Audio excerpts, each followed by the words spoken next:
Hi అండి అందరికీ. అందరూ ఎలా ఉన్నారు? ఈరోజు నేను మీకు ఒకటి చెప్దాం అనుకుంటున్నాను.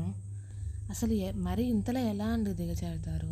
ఎలా అనిపిస్తుంది ఏదో చెయ్యాలి అని? ఏంటి వచ్చింది ఏదో చెప్తా అంది, తలా తోక లేకుండా చెప్తుంది అనుకుంటున్నారా? అదే అండి, రీసెంట్‌గా జరిగింది కదండీ! రుషికప్రియ అనే పాప హత్య. ఎలా అండి అలా చేయాలి అనిపిస్తుంది? కానీ కర్మ అనేది ఒకటి ఉంటుంది కదా! అది వదిలిపెట్టదు. అందుకే ఆ దుర్మార్గుడిని వెంటనే అది తీసుకొని వెళ్ళిపోయింది.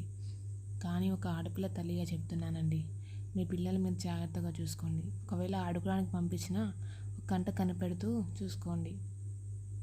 ఏంటి ఈరోజు వచ్చింది ఏదో చేస్తుంది అనుకోకండి. ఈరోజు మా ఇంట్లో అయితే పప్పుచారు అండి. మీ ఇంట్లో ఏంటి?